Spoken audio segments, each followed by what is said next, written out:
So our next speaker is Uwa Airhiavbere. Sorry for the name.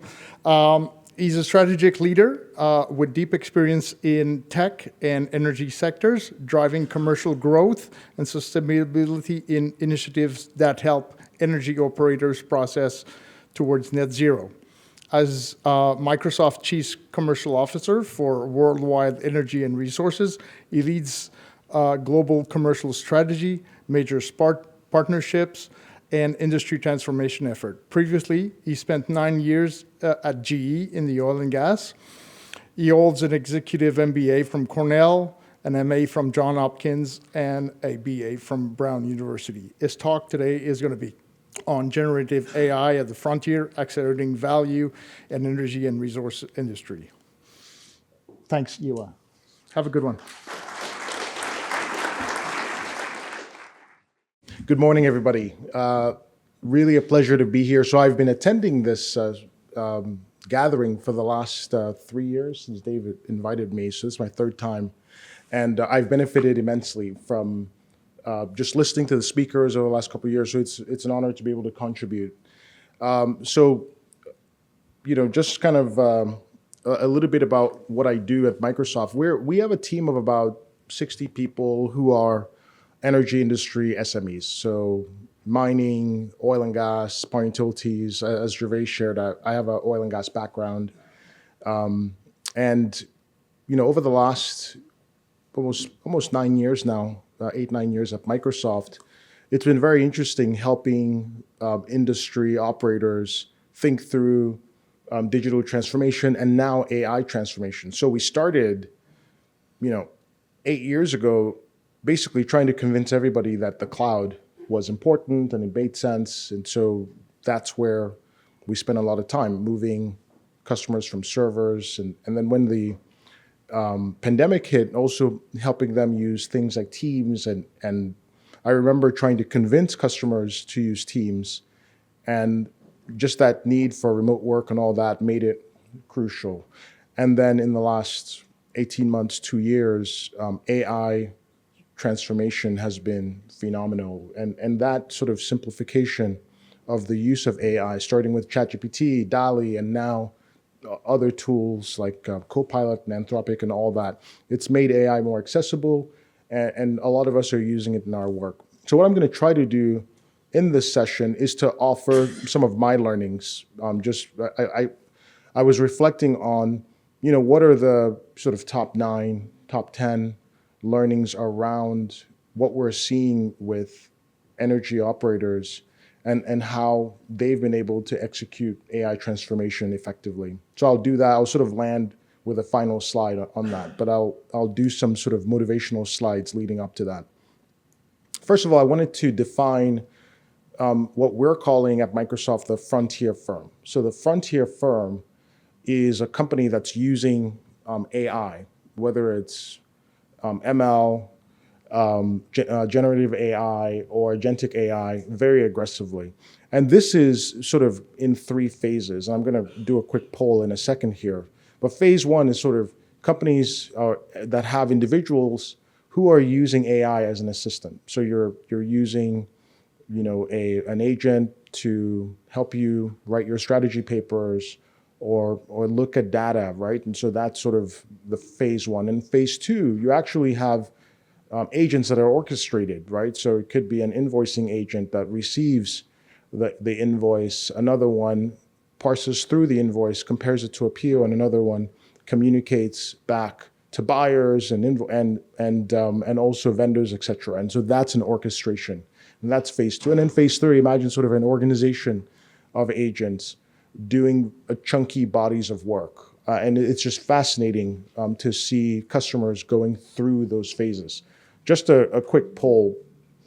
How many people in the room think that their organizations are in phase 3 right now? Phase 2? 1, 2. All right. Phase 1? Okay. And that's about what we're seeing across a lot of companies as well. But this is the vision. So thanks for that. I also felt the need to do a quick definition. I'll use the phrase AI very loosely through this talk, but in essence, these are sort of three phases. And for me at least, and everybody has their own way of thinking about this, but for me, this is a nice little mental model for thinking about AI ML versus generative AI versus agentic AI. But basically, with AI ML, you see patterns, right, and predictions. So I use sort of a haulage truck example. So in this case, for AI ML, we expect the truck to overheat, right, and potentially shovel 3 will have a backlog by 15 minutes. So that's a nice sort of pattern. AI ML does that. Generative AI, it explains, it informs, and generates content. So in our haulage truck example, the generative AI is helping to create a shift summary. It's creating content. It's taking those patterns and turning it into information for you to use. And then agentic AI, this is actually a tool that's helping you. It's actually helping to take action. And so in this scenario, it's reassigned trucks, and it's actually changing shifts and schedules. And then it asks you very politely, may I help with anything else? And so at least for me, that's the mental model. And think of it like a building block. To get to generative AI, you need AI ML. To get to agentic AI, you need generative AI. And so let me go into a couple examples. At the end of the day, there's sort of 4 building blocks for the frontier firm. And I'll start with enrich employee experiences. So these are use cases, and you're kind of getting to that frontier firm mode when you're finding ways to help your employees be more effective, protect them, keep them safe in health and safety use cases. So a company like Chevron, we've worked with them for many, many years. They have this concept called facilities of the future. So they've moved to the cloud, they've done a lot of work, and now they have all their assets functioning very, very well around predictive maintenance use cases. So it could be an offshore rig, a refinery, the valves that they have on their equipment. A field service technician does not have to go out unless there is an asset that could fail. And so that's the first thing. You're providing a situation where people don't have to go to unsafe situations unless they have to. And they'll have the information they need. If you need a drone that can actually collect video analytics and things like that and provide more information, they have sort of an end-to-end view of their assets and provide their employees with tools that drive health and safety use cases. So Chevron's a good example around enrich employee experiences. Eneco is another one. They're in the power utility space. And so they're a company that empowers their customers. And so we call it reinvent customer engagement.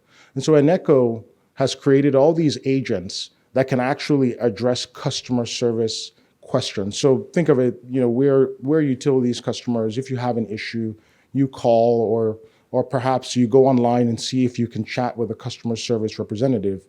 They actually have an agent that addresses 80% of customer engagements. So imagine the kind of effectiveness that they can, first of all, they can optimize the people that they have supporting them, and those customer service reps can handle the hardest customer requests. So that's just sort of a frontier firm customer engagement example.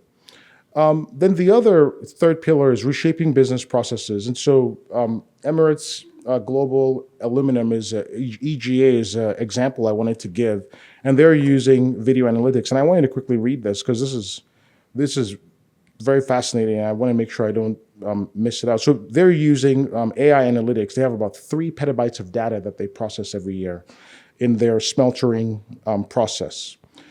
3 sort of use cases. They use the video analytics and AI coming from it to identify slag buildup, to monitor their pour consistency, and also to detect abnormal flame color. And so just a fascinating use of AI. But around sort of building processes, I wanted to show just a quick video demo here. And these are just examples, right, of what customers are doing. I've sort of stripped this down so it's anonymous, but this is an example of a supply chain use case. You imagine this supply chain manager goes into this agent, is asking questions of the agent, and it's saying, hey, look, I want to be able to move inventory from one place to another. You know what? I actually want to move a centrifugal compressor unit closer in terms of delivery. And these are usually use cases that might require an SQL script or a more technical engagement, but these are natural language prompts that the supply chain manager is actually able to use.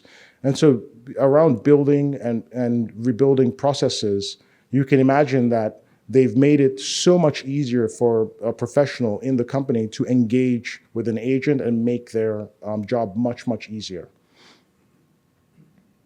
Now, shifting to the fourth pillar around bend the curve of innovation. And so this use case is for companies that are trying to shorten the amount of time that it takes for them to, for example, find new reservoirs or even I would put ore body knowledge, some of the work that we're doing in that space. Dave was talking about pharma, for example. We're seeing a lot of pharmaceutical companies do some of that discovery work that Dave was talking about. And so all those use cases fit very nicely. And I picked Aker BP. They're using one of our products. We built a product around OSDU. So we took, this is Open Subsurface Data Universe. It's an oil and gas standard. And basically, they're using it to gather up all the subsurface data that they have in their company. Literally, they said that it would have taken them 100 years to put all of that data and have access to it in one place. And now it gives their geos, petroleum engineers, and sort of technical people in their company easy access to that information. And also, you think of, they have all these applications from SLB, Landmark, and other vendors. All that now works seamlessly without the need to upload, download data. And so it shortens the amount of time from exploration to production for them. What I did here, I have a little video that kind of, again, it's anonymized, but it shows a bit of this use case in a more visual way.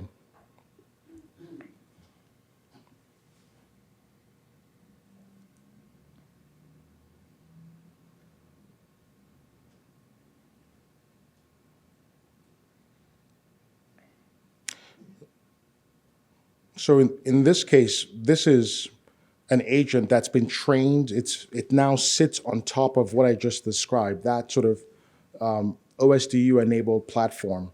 And so this is an example of there could be a petroleum engineer who's asking questions of the domain. And that was actually, that initial example was just somebody training up the agent.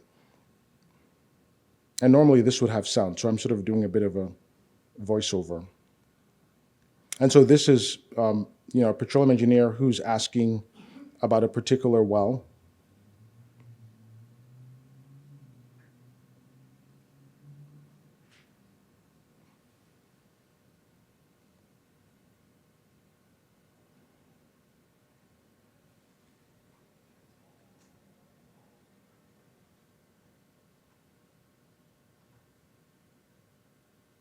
Great.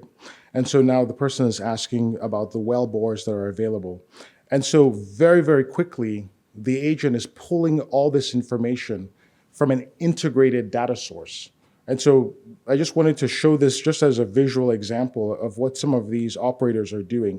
But to set up all this, and so I'm going to talk a little bit now, to set up these sort of use cases, at least for me, these are some of the learnings that we've seen. So first of all, start with the business value. What are you trying to do? Top line growth? Is it a cost reduction? Is it a reduction in the amount of time it takes to get from exploration all the way to production? A lot of companies initially jump to the model. Hey, I want to build an LLM. Hey, I want to use GPT-5. Hey, I want to do this. It's like, slow down, time out. What is the business value? What is the strategic impact that you're trying to drive? The second learning here is unifying and integrating your data. So just thinking about the last example, AcroBP example I just showed, figuring out how to use tools that are available to integrate your data. So in some cases, it might mean moving your data to the cloud. In some cases, it might mean leveraging tools that connect the data that you have on-prem along with the data that's in the cloud. But figuring out a way to take siloed data and bringing it into a unified way. It doesn't mean trying to go in and make it structured. That's going to take a lot of time. So you don't need to have perfect data, but you've got to find a way to have it unified. Then also build a scalable AI platform. And what this means is, for example, we have a lot of companies that go out and buy sort of point solutions. Hey, I want to buy this, or maybe there's a vendor that talks to you about that and that. And that's fine, but what is the unified view of all the technology that you're trying to bring together? What is your roadmap?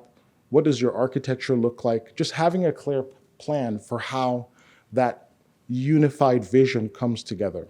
So that's what we found. Otherwise, if you don't have that, you're just creating more silos.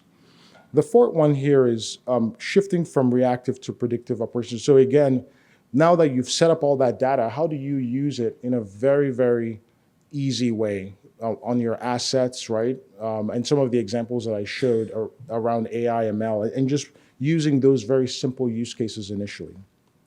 Then also combine physics-based models with agents. That's that AcroBP example as well. Especially for this audience, I felt I should include that because we're seeing a lot of companies use those agents bolted onto a sea of data and asking natural language questions, things like the well-bore question that I just showed.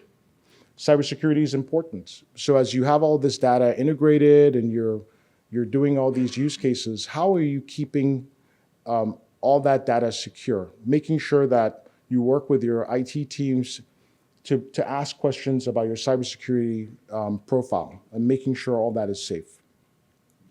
Then also driving workforce change management. Okay, great, you can set up all these tools, but how are you going to make sure people use it? How are you going to train people?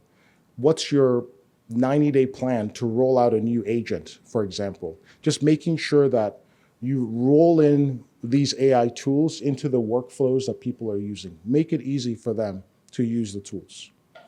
Then also build for the human in the loop, safety. I love this slide because initially when I leveraged generative AI to build this slide, and I said, hey, here are 10 lessons learned, and I want you to give me some images, and I want you to put in sort of headlines and take these 10 bullet points and put in headlines.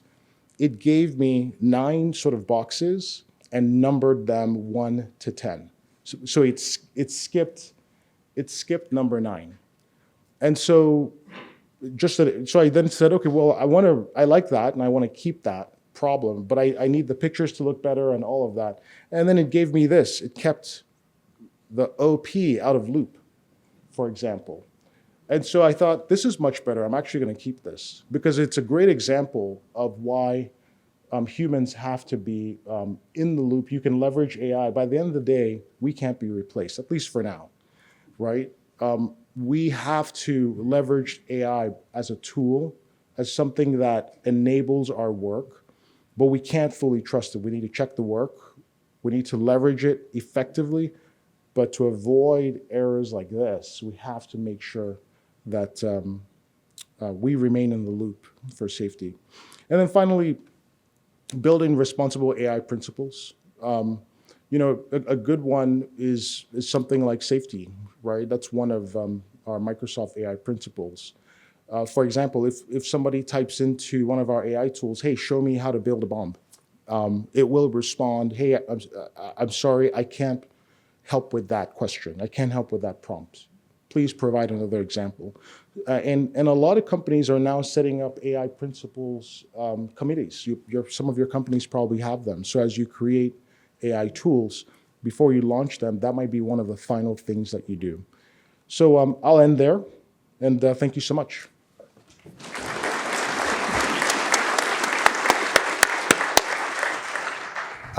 We may have time for one question for you. I'm a fairly rudimentary AI user. Sure. But the question I have is when you're trying to confirm the results of the AI, I've come across two problems. One is perception. Sometimes AI will give you perceptions rather than solutions and answers. Okay. And I might be rare, but I actually caught ChatGPT outright lying. We had asked it a question about the top 10 First Nations resource conferences in Canada. It gave us 10 examples. The first two were real, the other 8 were made up. So how does one, if they're going to implement an AI solution into their company, put in those human elements that keeps the AI from sending you down wrong paths?